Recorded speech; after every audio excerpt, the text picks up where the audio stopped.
आप सभी को नमस्कार। मैं doctor Mukesh Kumar Sharma, associate professor, department of zoology, सम्राट पृथ्वीराज चौहान गवर्नमेंट कॉलेज, अजमेर। हम मस्कुलर डिस्ट्रॉफी पढ़ रहे हैं। मस्कुलर डिस्ट्रॉफी के अंतर्गत आज हम आज हम डिस्ट्रॉफी के आगे की डिजीज के बारे में हम लोग पढ़ेंगे।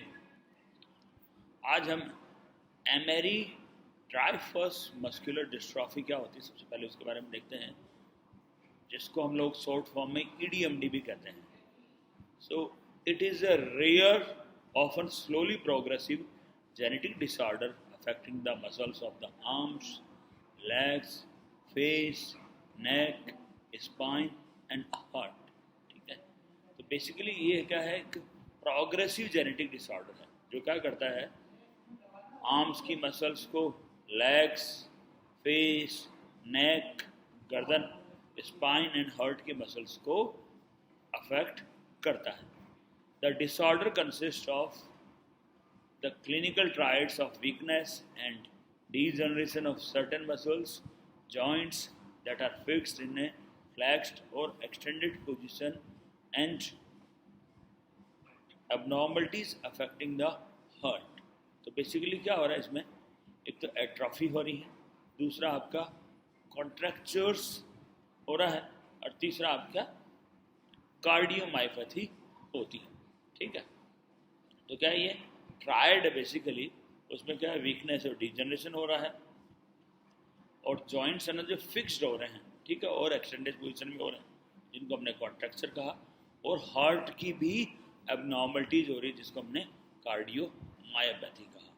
तो बेसिकली एमेरी ट्राइफस मस्कुलर डिस्ट्रॉफी में जो आर्म्स, लेग्स और फेस, नेक और स्पाइन्स एंड हार्ट की मसल्स में अफेक्ट होता है।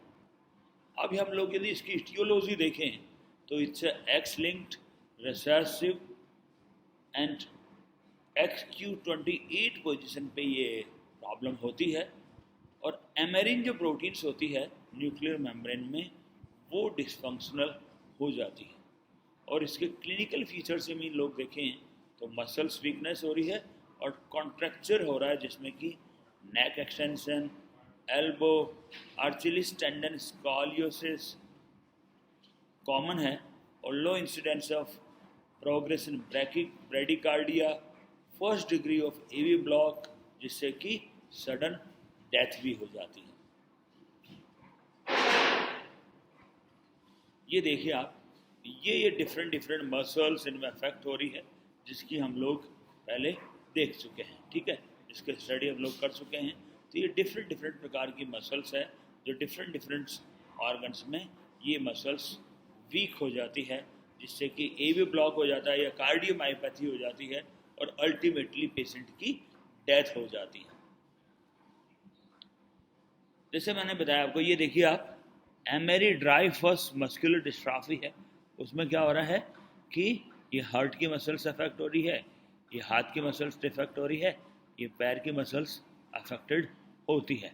ठीक है, जो कंजेंटल मस्कुलर डिस्ट्रॉफी भी होती है। ठीक है, एक आपके लिम्ब गर्डल मस्कुलर डिस्ट्रॉफी होती है, जिसके बारे में लोग डिस्कस कर चुके हैं, और एक केवल डायलेटेड कार्डियोमायोपैथी होती है। ठीक है,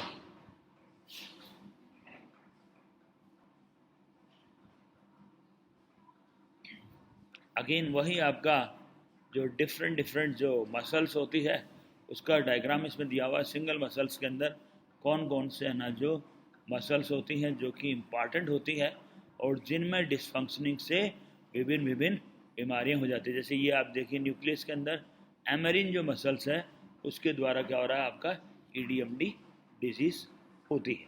ठीक है, डिस्ट्रॉफिन के बारे में हम लोग डिस्कस पहले कर चुके हैं। ठीक है, तो इस प्रकार से जो एमेरिन जो प्रोटीन्स होती है, उसमें डिसफंक्शनिंग से EDMD हो जाती है। इसके अंदर यदि हम लोग नेचुरल हिस्ट्री देखें इसकी, तो पहला जो फर्स्ट इंसिडेंस होता है वो 10 साल में होता है, जिसमें कि माइल्ड वीकनेस होती है। दूसरा क्या होता है, लेटर में क्या होता है, कॉन्ट्रैक्चर और कार्डियक एबनॉर्मलिटीज हो जाती हैं, और 5th और 6th डिकेड पे, यानी 50 से 60 साल में एम्बुलेट हो जाता है, और इसमें क्या होता है बेसिकली, पुअर प्रोग्नोसिस इन ओबेसिटी, अनट्रीटेड इक्विनस कॉन्ट्रैक्चर हो जाता है। यदि पुअर प्रोग्नोसिस हो तो ओबेसिटी हो जाती है, और अनट्रीटेड यदि रहे तो इक्विनस कॉन्ट्रैक्चर इसमें हो जाता है। अब दूसरी एक मस्कुलर डिस्ट्रॉफी होती है limb girdle muscular dystrophy. So this dystrophy is a term for a group of disease that causes weakness and wasting of the muscles in the arms and legs। ये बड़ा इंपॉर्टेंट है। इसमें क्या हो रहा है, लिम्ब गर्डल मस्कुलर डिस्ट्रॉफी हो रही है, तो जो मसल वीकनेस है वो किस में हो रही है, आर्म्स तथा लेग्स की मसल्स वीक हो रही है। The muscles most affected are those closest to the body, जो कि क्लोजेस्ट है बॉडी के वो मसल्स अफेक्टेड होते हैं जिनको हम लोग प्रॉक्सिमल मसल्स कहते हैं, और specifically the muscles of the shoulders, upper arms, pelvic areas and thighs. ये जो मसल्स होती हैं ये अफेक्टेड होती है, जो कि बॉडी के क्लोजेस्ट होती है।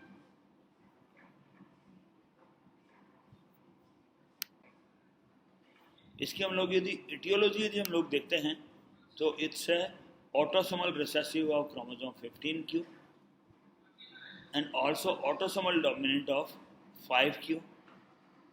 एपिडेमियोलॉजी में इट्स अ कॉमन लेकिन मोर बिनाइन होती है, और इसका क्लिनिकल मैनिफेस्टेशन देखें तो इसकी जो शुरुआत होती है वो तीसरे साल में होती है, और पहले डिकेड में पेल्विक और शोल्डर मसल्स होती है जो कि प्रॉक्सिमल से डिस्टल की तरफ जाती है, और इसका जो डिस्ट्रीब्यूशन होता है वो डीएमडी की तरह से ही इसका होता है। ड्यूक्यून जो मस्कुलर डिस्ट्रॉफी होती है उसी की तरह से इसमें मस्कुलर डिस्ट्रॉफी होती है। ये देखिए अब एलजीएमडी के अंदर जो ये पेशेंट्स है उसकी प्रॉब्लम देखिए, अब ये एफएसएच है, ये डिफरेंट है, ठीक है। इसकी नेचुरल हिस्ट्री में इसका जो प्रोग्रेशन होता है वो बहुत ही स्लो होता है, और शुरुआत होने के बाद में लगभग 20 साल में इसमें कॉन्ट्रैक्चर और डिसेबिलिटी प्रोड्यूस हो जाती है, और कभी कभी इसमें सिग्निफिकेंट स्कॉलियोसिस भी हो जाती है।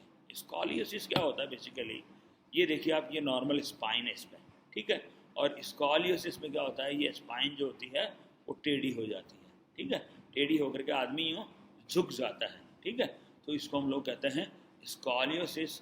तो लिम्ब गर्डल जो मस्कुलर डिस्ट्रॉफी होती है उसमें स्कॉलियोसिस भी पाई जाती है, स्पाइन के अंदर स्कॉलियोसिस हो जाती है। अब अगला इसमें फेसियो स्कैपुलो ह्यूमरल मस्कुलर डिस्ट्रॉफी। ये बड़ी मस्कुलर डिस्ट्रॉफी बड़ी इंपॉर्टेंट है। इसमें क्या हो रहा है, फेसियो स्कैपुलो मस्कुलर डिस्ट्रॉफी में it is a disorder characterized by muscle weakness and wasting, जिसको हम लोग एट्रॉफी भी कहते हैं। The disorder gets its name from muscles that are affected in the face, facio जिसको हम करें, अराउंड द शोल्डर्स, कंधे के पास की जो मसल्स है, शोल्डर ब्लेड जो है उसको हम लोग स्कैपुलो कहते हैं, and in the upper arms जिसको हम लोग ह्यूमरल कहते हैं, ठीक है। तो क्या हो रहा है बेसिकली, इस फेसियो यानी फेस वाली मसल्स हो रही है, स्कैपुलो यानी आपकी ये शोल्डर की जो मसल्स हो रही है, और ह्यूमरल यानी जो आपका जो अपर आर्म्स है इसकी मसल्स अफेक्टेड होती है। इस वजह से हमने इसका नाम दिया, जो साइंटिस्ट ने इसका नाम दिया फेसियो स्कैपुलो ह्यूमरल मस्कुलर डिस्ट्रॉफी। ये जो मसल्स है इन मसल्स में इनमें वीकनेस हो जाती है। यदि हम इसकी इटियोलॉजी देखें तो बेसिकली ये ऑटोसोमल डोमिनेंट डिजीज़ होती है। ऑटोसोमल डोमिनेंट डिजीज़ में क्या हो रहा है, इसमें जीन डिफेक्ट होता है कौन सा, FRG1, और जो क्रोमोसोम है 4 है उसकी क्यू वार्म है 35 पोजीशन पे, वो उसमें डिसऑर्डर हो जाते हैं, इसमें म्यूटेशंस हो जाते हैं। और इसकी यदि एपिडेमियोलॉजी देखें तो फीमेल्स में ये ज़्यादा होता है मेल्स के कंपैरिजन में। तो आज के लिए हम लोग इसमें इतना ही लेंगे। आगे की क्लास में हम लोग फेसियो स्कैपुलो ह्यूमरल मस्कुलर डिस्ट्रॉफी को हम लोग डिटेल में पढ़ेंगे। धन्यवाद। यदि आप लोगों को कोई प्रॉब्लम हो तो आप मेरे ईमेल अथवा व्हाट्सएप पे कांटेक्ट कर सकते हैं।